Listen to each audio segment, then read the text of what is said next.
Hello, everyone, and as part of World Read Aloud Day, I am going to read The Snail and the Whale by Julia Donaldson and Axel Scheffler. This is the tale of a tiny snail and a great big gray-blue humpback whale. This is a rock as black as soot, and this is a snail with an itchy foot. The sea snail slithered all over the rock and gazed at the sea and the ships in the dock. And as she gazed, she sniffed and sighed. The sea is deep and the world is wide. How I long to sail, said the tiny snail.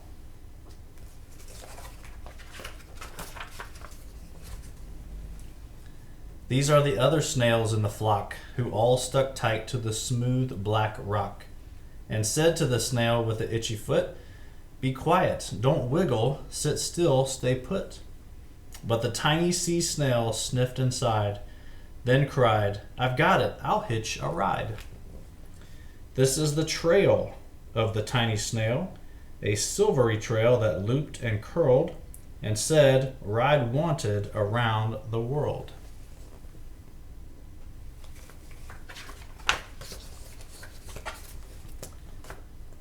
This is the whale who came one night when the tide was high and the stars were bright.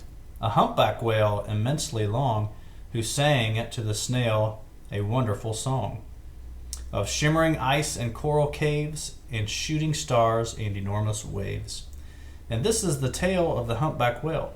He held it out of the starlit sea and said to the snail, "Come sail with me." This is the sea so wild and free that carried the whale and the snail on his tail to towering icebergs and far-off lands with fiery mountains and golden sands.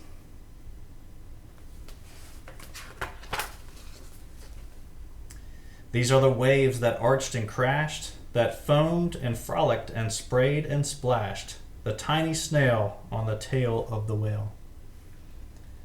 These are the caves beneath the waves, where colorful fish with feathery fins and sharks with hideous toothy grins swam past the whale and the snail on his tail.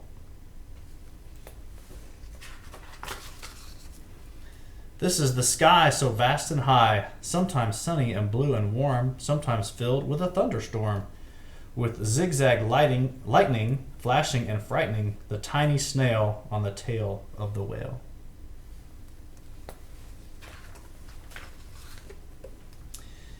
And she gazed at the sky, the sea, the land, the waves and the caves and the golden sand.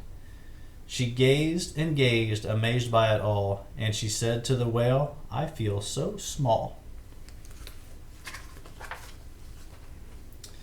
But then came the day the whale lost his way. These are the speedboats running a race, zigging and zooming all over the place, upsetting the whale with their ear-splitting roar, making him swim too close to the shore. This is the tide slipping away.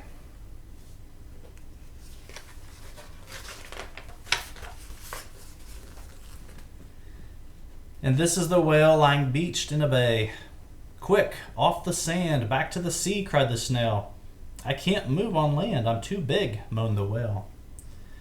The snail felt helpless and terribly small. Then, "I've got it," she cried, and started to crawl. "I must not fail," said the tiny snail.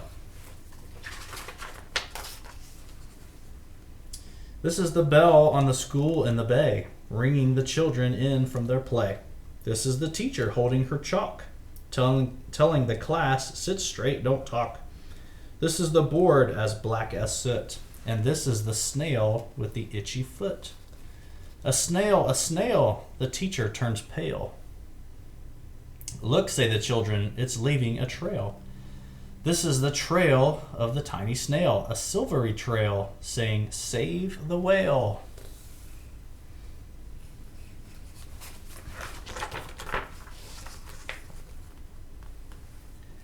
These are the children running from school fetching the firemen digging a pool, squirting and spraying to keep the whale cool.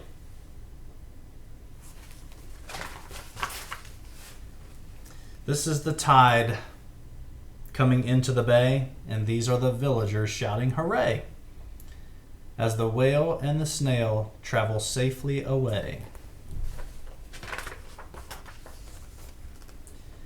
Back to the dock and the flock on the rock, who said, "How time's flown, and haven't you grown?" And the whale and the snail told their wonderful tale of shimmering ice and coral caves, and shooting stars and enormous waves, and how the snail, so small and frail, with her looping, curling, silvery trail, saved the life of the humpback whale. Then the humpback whale held out his tail, and on crawled snail after snail after snail.